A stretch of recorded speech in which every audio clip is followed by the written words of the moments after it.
Un nouvel avatar, Sacha. J'ai 2 clients sur The Backstage. Apparemment, effectivement, The Backstage, c'est quelque chose. Très intéressant. Bon, comment ça va? Bah ça va, ça y est, j'ai fait mes 2 conférences, donc ça va beaucoup mieux. Ah, 2 dans la matinée? Enchaîner, ouais. Oh putain. Mais il y a plusieurs personnes qui en font plusieurs. Yannick, avec qui je faisais la deuxième là, sur l'animation du Slack, il en a encore une cet après. Table ronde. Moi, j'ai fini. Bah, Xavier qui est normalement un peu actif sur le streaming, là, il a 3 conférences aujourd'hui. On lui a dit, bon, vas-y, va faire tes conférences. Nous, on va gérer la partie technique. Comme ça, c'est voilà. Parce que... Et moi, normalement, je devais aussi animer une salle, mais en fait, on a préféré me limiter à la partie streaming. Voilà. Tu cumules les jobs. Bah, en tout cas, non, on m'a enlevé cette animation de salle et je fais que du streaming avec Sacha toute la journée. Et donc, du coup, vous voyez aucune conf? Non. Bah, on les voit via vous. Vas-y, raconte-nous. Tu peux nous dire en 3 phrases les 3 idées importantes de tes conférences? Est-ce que tu peux arriver à résumer comme ça rapidement? Alors, la deuxième, c'était on racontait un peu l'histoire du Slack. Donc, ouais. Ça, en fait, j'avais repris les slides de la présentation que j'avais fait avec Stan au API Days en 2022. Ok. Fin 2022. Donc voilà, on a raconté un peu l'histoire du Slack. Et puis, Yannick a parlé surtout de commencer aujourd'hui de modérer, d'animer le Slack, un peu les challenges. Donc voilà, donc ça c'était cool. Et puis moi, ce matin, j'ai fait une conférence pour parler du vibe coding, de ma vision du vibe coding, de ce qu'on peut faire avec toutes ces choses-là. Et puis surtout, comment moi je vois que ça s'inclut dans le mouvement no code, quoi. Apparemment, ta conférence, on peut enlever un petit peu la lumière parce qu'elle elle fait bleu, rouge, vert, forte. Ou alors l'éloigner ou la mettre plus lente. Parce qu'en fait, là, ça passe de rouge à bleu à vitesse grand V. Quoi. Ah bah, les lumières, on nous les a apportées. Mais finalement, c'est un peu amusant, mais ça clignote un peu trop vite pour moi. Ok, et en tout cas, la conférence Vibe Coding a été appréciée parce qu'elle n'était pas genre c'est génial, allez-y. Tu vois, si tu es des personnes qui a vraiment testé et donc tu as une vision un peu plus, tu peux faire un diagnostic plus réaliste sur les choses. Ouais, je pense que ce soit Erwan ou moi, depuis toujours chez Contournement, on essaie d'avoir des messages un peu nuancés, quoi. De ne pas survendre les choses, voilà, pas comme certains. On ne dira personne. Mais on ne dit pas que. Ah bah, il y a Stan dans le chat, ça fait plaisir. Il nous manque, c'est dommage. Mais donc, voilà, il était en photo dans la présentation. Donc, en mode pape ou en mode normal? Non, en mode normal. Je ne suis pas très montage. Il n'y a pas besoin de montage, hein, on va filer la photo. C'est vrai. Donc, non, mais c'était. Non, je suis content. Mais en fait, pour être honnête, la présentation que j'ai faite, là, c'est la première fois que je la fais tout seul. Mais je l'avais déjà fait.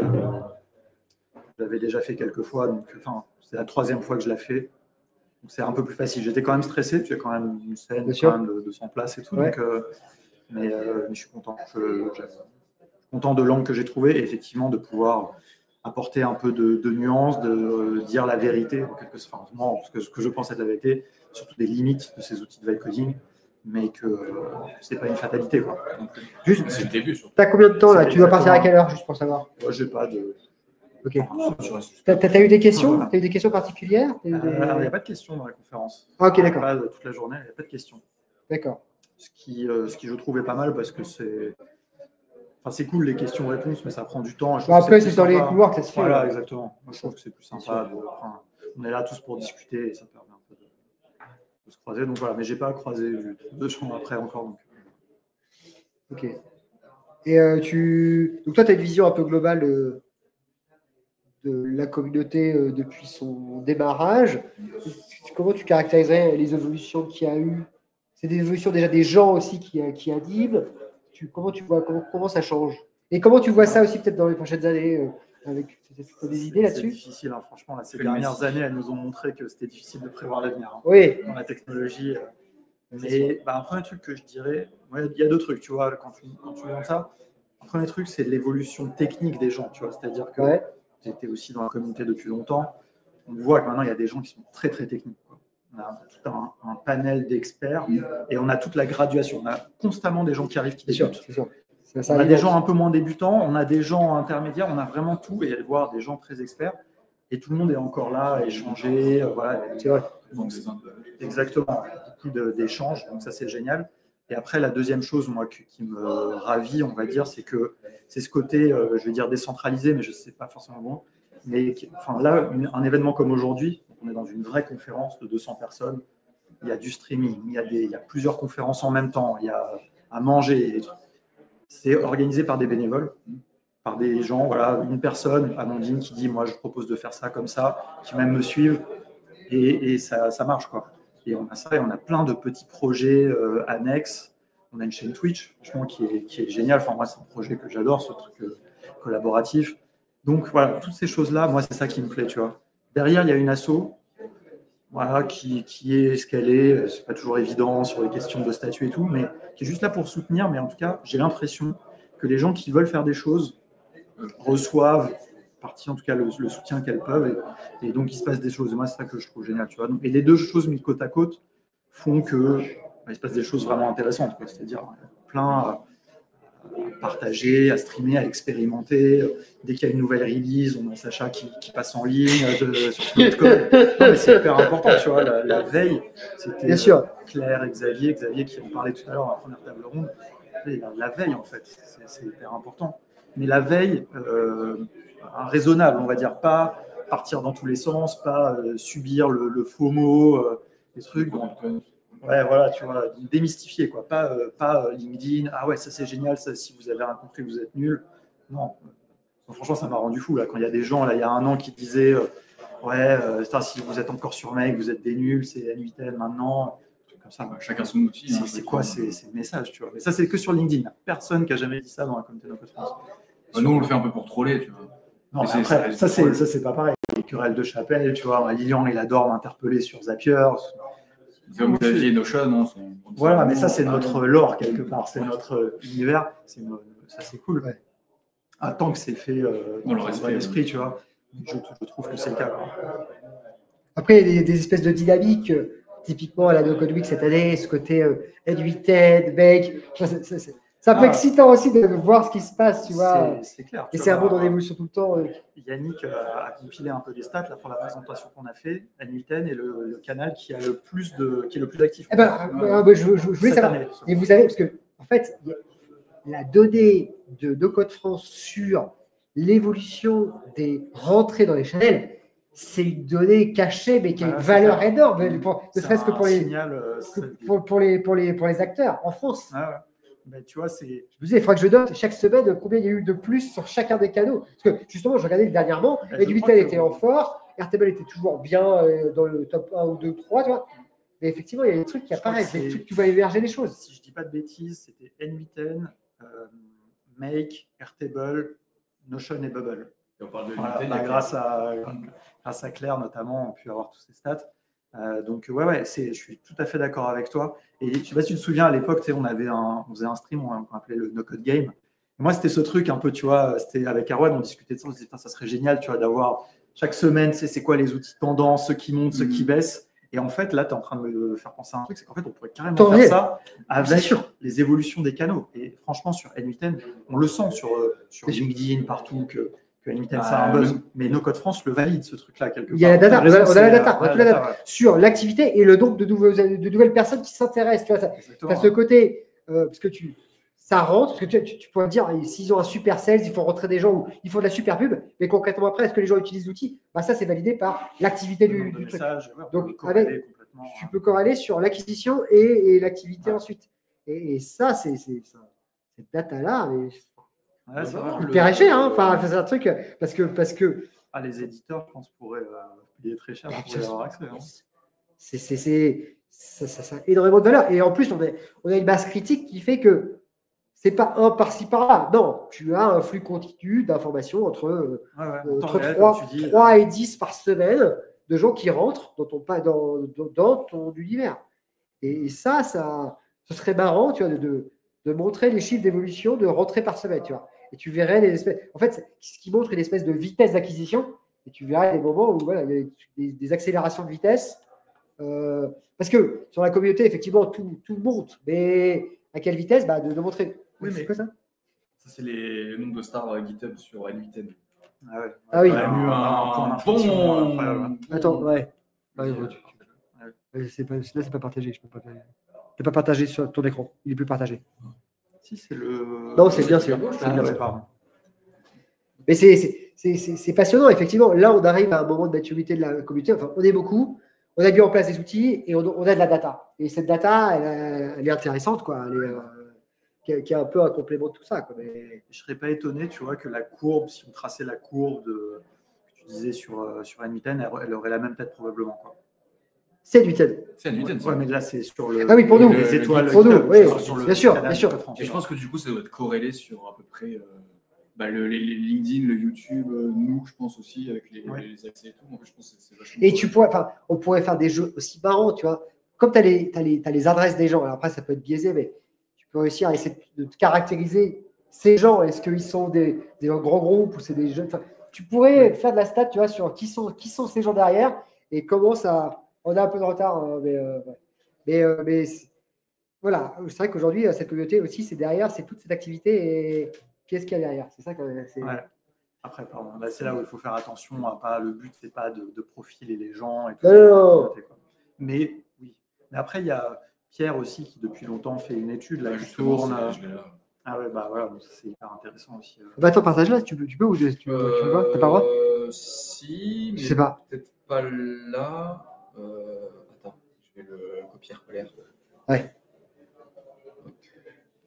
Donc, non, mais ouais, C'est toutes les stats du formulaire de Pierre quand les gens rentrent dans nos codes. Ok, génial.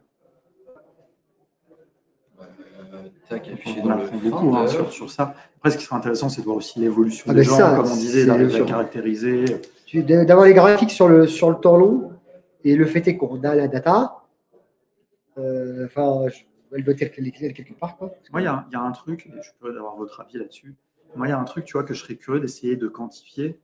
C'est aussi, moi, j'ai l'impression, mais c'est un sentiment qui est notamment basé sur les meet-up à Paris, mais qui a une forme d'essoufflement de la communauté no-code. Alors clairement, quand on est là dans l'événement, on ne peut pas du tout avoir cette impression-là. Mais nous, au meet-up à Paris, et c'est peut-être lié à la manière dont on fait les meet-up, on a de moins en moins de monde. Et en fait, il y a plein d'anciens qui viennent plus, tu vois. Enfin, même sur le Slack, tu vois. Et je serais curieux de savoir, tu vois, si on a arrivé à quantifier ça, tu vois, c'est-à-dire les gens qui sont inscrits sur le Slack, qui ont été actifs, puis qui ne le sont plus, tu vois, et de voir si. Parce que ça se trouve, ce ressenti, en fait, à l'échelle de la communauté, il n'est pas du tout vrai, quoi. Mais je ne sais pas ce que vous en pensez. Après, il y a ce côté alors, c'est vrai qu'on est dans. C'est difficile de savoir de connaître la perception extérieure sur le no-code qu'on est dedans, tu vois, de se dire est-ce que c'est mainstream maintenant ou pas du tout. Tu vois, et dans ce cas, si c'est mainstream, effectivement, on n'est plus des early adopters. Donc les personnes qui rentrent sont d'autres typologies de gens. Donc effectivement, peut-être des gens qui vont moins à des meet-up et qui sont plus dans des logiques, je sais pas, juste de reconversion et puis point barre. Après, tu vois, par contre, ce qui est surprenant, c'est que dans les meet-up à Paris, on a tout le temps, chaque mois, on en fait tous les 2 mois, mais on a toujours la moitié quasiment des gens, c'est des nouveaux. Mais par contre, ils ne reviennent pas forcément. Tu vois, mais ça, à la limite. Marseille, c'est un peu ça aussi. Ouais, j'ai l'impression qu'il y a pas mal de meet-up où c'est comme ça, mais tu vois, je sais que même à Nantes, ils ont un peu moins de gens. Enfin, il y a, je sais pas, à Marseille, si vous avez un peu le même sentiment. Et c'est pas forcément grave, on n'est pas là pour les chiffres. Tant que il y a toujours un socle commun, et après, tu en as toujours qui reviennent ou qui ne peuvent pas parce qu'ils ont mal. C'est ça, d'une fois à l'autre. Typiquement, pour les 5 ans de No-Code France à Marseille, et peut-être 80%, c'était que des nouveaux. Ok, et vous étiez combien à peu près? Je sais pas. Une vingtaine. Ce qui est intéressant, c'est peut-être que si tu regardais la courbe depuis combien de temps vous faites du no-code, il y a peut-être un premier pic et puis un deuxième pic. Et en fait, la deuxième partie, finalement, on a perdu une partie de ces gens-là parce qu'effectivement, il faut autre chose. Ceux qui ont découvert peut-être pendant le Covid et puis en fait, ça n'est pas. Après, ils ont utilisé, peut-être qu'en fait, ils n'ont pas fait leur métier et puis en fait, la passion, elle est passée. Je pense qu'il y a aussi des gens. Moi, mon analyse, déjà, c'est qu'il y a le buzz de l'IA a quand même un peu remplacé. Moi, je vais à des meet-up IA, je ne connais personne, quoi. Enfin, je vais à Paris, c'est complètement une autre. Ah oui, c'est intéressant, c'est curieux. En fait, il y en a, je pense que c'est vraiment le genre de gens qui pourraient être dans la communauté no-code, quoi. Et l'autre truc aussi que je pense, c'est qu'il y a quand même aussi pas mal de gens qui étaient là un peu au début de la communauté, mais qui sont maintenant des experts, qui gèrent des boîtes, des choses. Qui ont moins de temps, qui sont moins passés un peu à autre chose. Et ça, c'est la vie. Mais ça, je pense que c'est dans tous les groupes d'un individu, de trucs comme ça, c'est qu'il y a forcément des gens que ça reste le socle jusqu'à vitam aeternam, et puis après il y a des roulements. C'est comme les animateurs de guild et tout, il y a des roulements qui sont parce que les gens ils changent de vie, ils changent de boulot, ils changent de profil. Et là, dans les organisatrices de l'événement, il y en a plein qui sont dans la communauté depuis peut-être 1 an et demi. Marion, elle est là depuis 5 ans, mais ça fait que depuis la No Code Week qu'elle a commencé à repérer sur le Slack. Et justement, tu parlais de la communauté, genre plutôt vibe coding et IA.